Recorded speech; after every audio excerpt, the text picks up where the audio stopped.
What I'm going to just focus on today are just two areas. I'm going to be focusing around the sales order processing area and one little extra that we've added into payroll.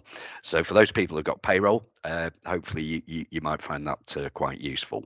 Well, what I'm going to do first of all is I'm just going to focus around the sales order processing add-ins that we put. And this is going to cover a copy quote, a sales order advanced document search. We've got sales orders duplicate lines. We've got a SOP history, and we've also got a SOP document purge. So what I'm going to do now is I'm just going to log into Opera. So for the purpose of today, I'm just going to log in as a manager. Now, when you log in, immediately you're going to see the splash screen there. So if you have the utilities for Opera, that splash screen will appear. If that does not appear, then therefore you've not actually got the Synergy Technology utilities for Opera. So what I'm going to do is I'm just going to go straight over to supply chain management. I'm going to go into processing. And what I'm just going to show you down here is just on the action button. If you just look down here at the bottom, we've got 3 add-ins. Normal Opera, the last one that you would see on your drop-down list would be status. So here you can see the add-ins that we created. So the first one I'm going to focus on is this one called copy quote. The idea behind this is that I've created a quote for Adams Light Engineering, and what I've actually got is another client that is very interested in the same quote that I've created for Adams Light Engineering.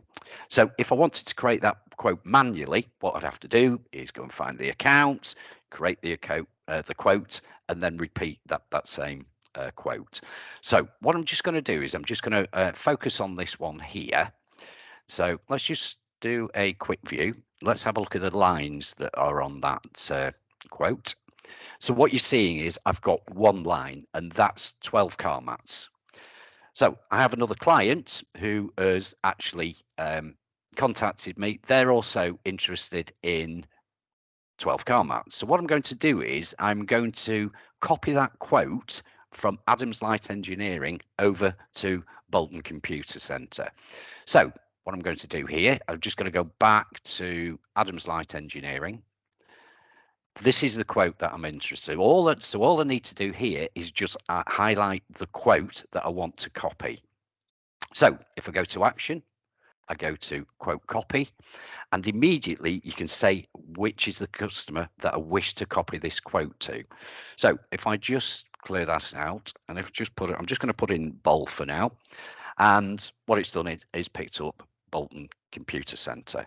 So all I need to do here is now click OK. You get a quick confirmation to say you are about to copy that quote number from this account over to the Bolton Computer Centre. If I click OK, that quote will now have been copied over. So you get the confirmation later to say that that is actually being copied over to Bolton. Interestingly enough, you can see there that the next quote number is 118. This was 110. So what it's done is actually taken the next quote number. So let's go and have a look now at Bolton. So we just go into the list, go to Bolton, and I look in my quote, and there you can see the quote has now been copied over. So I've not had to create that quote. I've not had to go through and then manually add the line. So let's just edit just to prove that that has actually physically copied the quote over. So all I need to do here now is change what it is for that particular client for this particular quote. Just click OK. And now what I've actually got are my 12 car mats. Now, if I just post that, and that now has copied the quote over, and I've now got a quote in place for Bolton. So again, a good little tool. And again, this is something that clients have been asking for quite a number of years. So we've included this within this bunch of utilities that we have. Okay, let's have a look at another functionality that we've got. Doesn't matter where I am. So I could just move to, let's say, something like invoice. Let's go down to action. And I'm just going to focus on this one, which is advanced document search. Now, a lot of you are very familiar of how the process actually works within Opera itself. So if I take a order, I then progress the order to the delivery, and then I progress the delivery to an invoice. And a lot of clients struggle to try and find out which document ties in with, for argument's sake, something like a delivery note that was raised, because you know as well as I, as it progresses, you don't see that visibility. So what we've been able to do here is allow us to do a quick search across the board, so therefore you can tie back which delivery note went with which invoice as an example. So what I'm actually going to do is I'm just going to put in a delivery. I'm just going to put in Dell because I know all mine begin with Dell. And if I just click OK,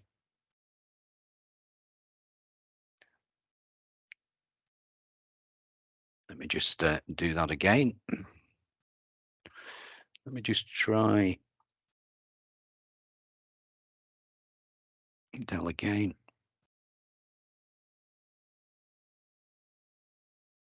Okay, that has actually just taken me to a different way. Let me just do the document search again.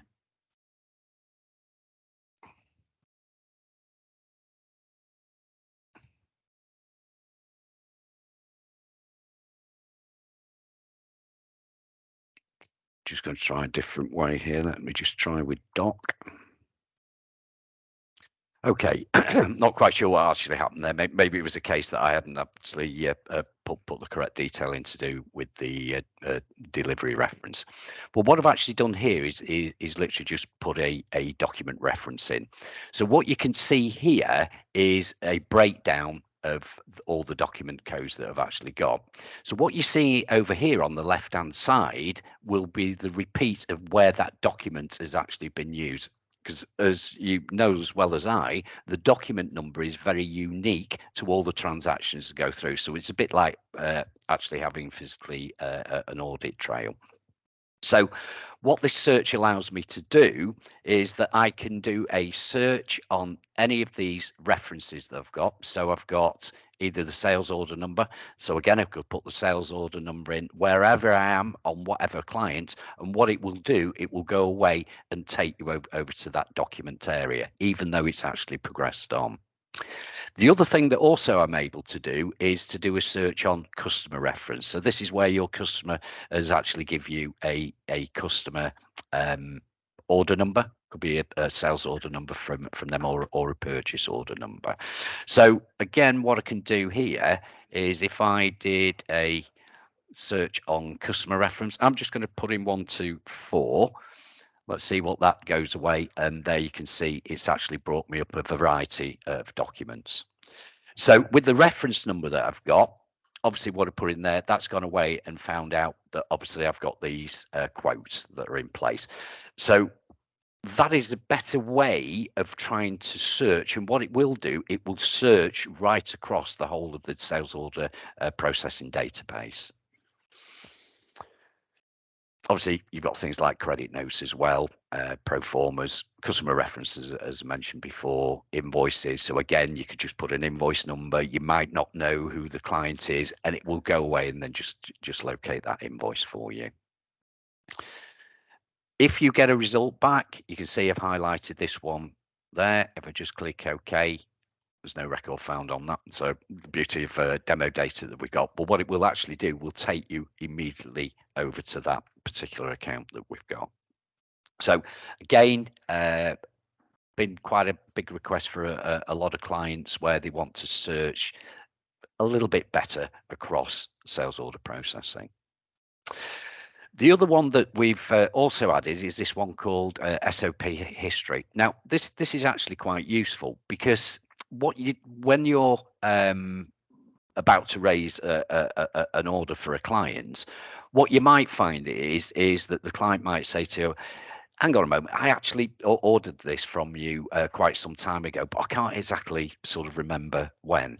So what you can actually do is choose this option here called SOP history, and I don't think Bolton's actually a very good example, but let me just go back to Adams Light Engineering.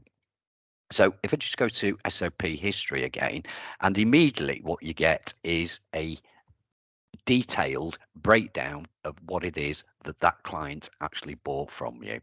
So if we just look here on the 8th of April last year, on that invoice, they actually bought these products. So the idea behind this is you can have a quick look up to see exactly what it was that the client bought at any particular time. So what we're looking at here is the SOP history for Adams Light Engineering. Now, the beauty of this is that if you install the Synergy technology utilities, that is immediately available to you.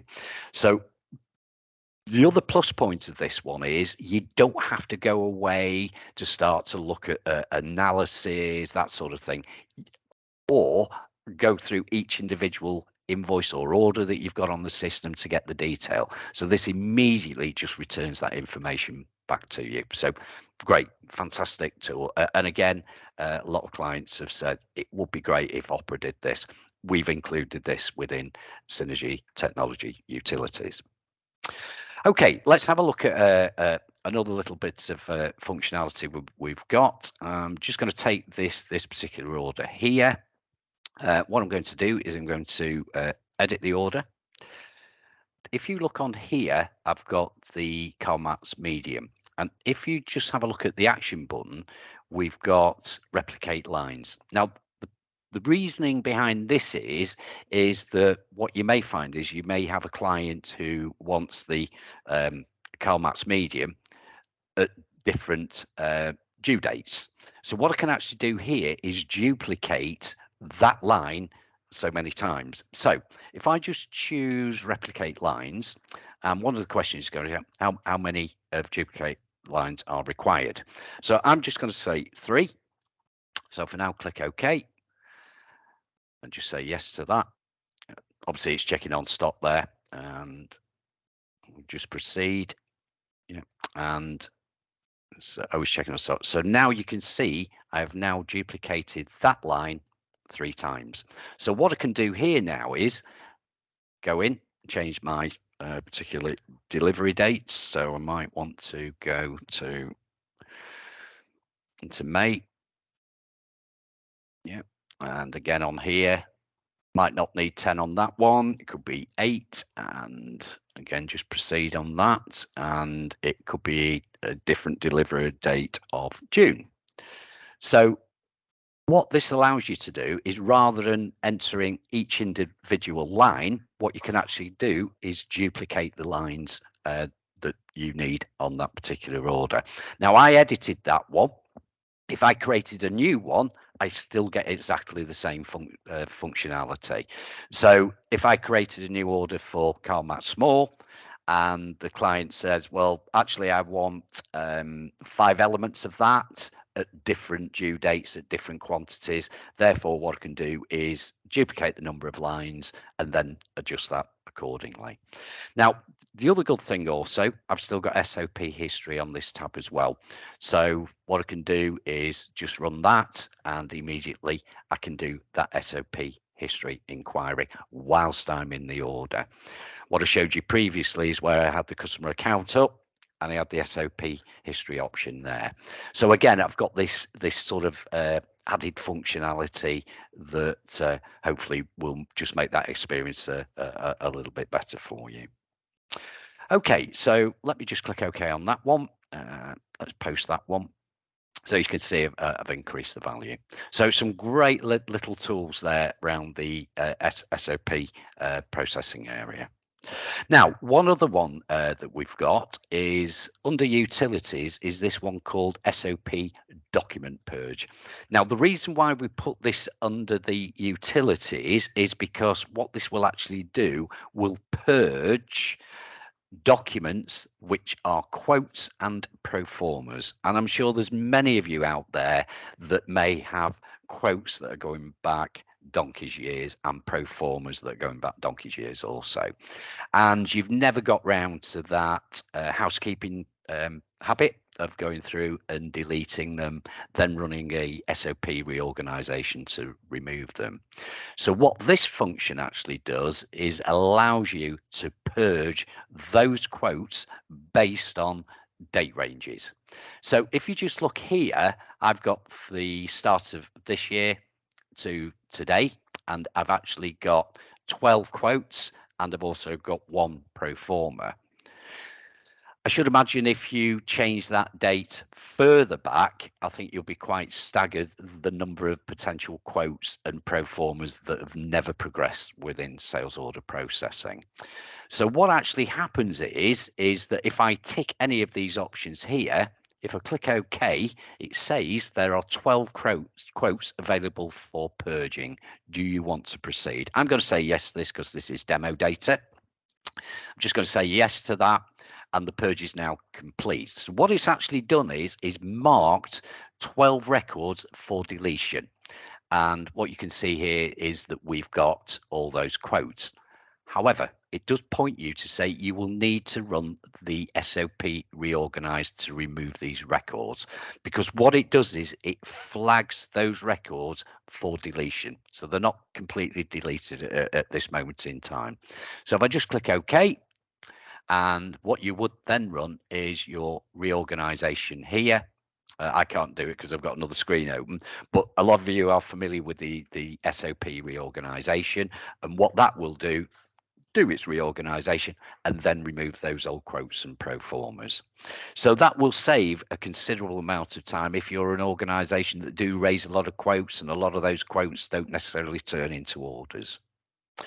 Okay, so that sort of just covers the sales order processing side that we've got. So some great little functionality and added extras in there, which hopefully you will find very useful.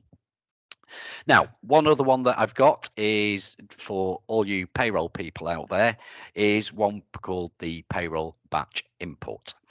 So let's just take this back to basics. And if I was processing any payroll, and again, you're going to be very familiar with this, that those that are doing payroll, what I would need to do is go to pay and deductions card and then start entering the details. Once I've entered the details for Joan Ellsworth in this example, what I then would need to do is then move to my next record and then change that accordingly. So what I'm actually doing is bit by bit. So what we've done is we've added one in called payroll batch import. Now we just dropped it under the utilities for now, because we sometimes actually think it might be better under this area, because you might have certain people that you didn't particularly want to run this functionality. So we've sort of hidden it under the utilities. Now obviously you can open this up to users if you want to, and that's obviously based on your user profile and access to various menus. So what I'm actually going to do is I'm just going to load up the batch screen. So you can see here, obviously, I've got two groups. So I've got a monthly and I've got a weekly. So what I'm going to do is I'm just going to untick weekly. I'm just going to go for the monthly. Again, I've got the group there. I'm just going to select all. You can break this down by department. So if you've got particular users, particular employees in different departments, then what it will do, it will filter those. But for the purposes of today, I'm just going to choose all. Now, what it does is it now looks at the payment types. So this might be a case is that we've got expenses that I want to pay. So what it does is it now gives me a selection of all those employees within the monthly for all departments. And bear in mind, obviously, I can filter those. So it might be a case of just want the admin, or it could be just the sales department that I'm just paying expenses for. So what you then do is that you come to the individual. So if I look at Andrew Gregory, he's got expenses of £20, and all I do is just keep arrowing down, and we know Paul has £15, and I literally just keep working my way down and then adding those values. So what I'm demonstrating to you here is a quicker way of just updating those payment types rather than going and finding the individual, moving on to the next card, and then updating that accordingly. Now, if you just look over to the right hand side, I've got the ticks in the boxes, so that just tells me it's these that I will be changing. So what I'm going to do is I've just selected 3 there. So I am going to click OK, and just make a note of those employees. And then you can see that that affects physically in the payroll. So if I now click OK, there are 3 payroll records to process. Do you wish to continue? Click OK. Successfully updated. So let's go and have a look at their records. So let's have a look at the monthly. And if we have a look at the 1002, which was Andrew Gregory, let's have a look at his pay and deduction card. And there you go. You can now actually see expense has been placed in there. Let's just go on to the next record. So come to 1004, which was Paul Sharp, and he has also got his expenses of £15. Let's have a look at the other employee we had. So it was 310. So this was Amanda Barnes. And again, you see, obviously, I've got sort of departments there. So I could have just filtered this purely on sales. Let's have a look at the pay and deduction card again. And there we go. We've got £25. The other good thing about this also is that with the batch input, if I've got people who are on weekly and they are based on hours, minutes, then obviously what you will be doing will be entering the units. So again, what I can actually do this is do it on weekly, where I can just update the units. So literally all I'm actually doing is just putting in the number of hours that they've worked, so I can completely work my way down the list.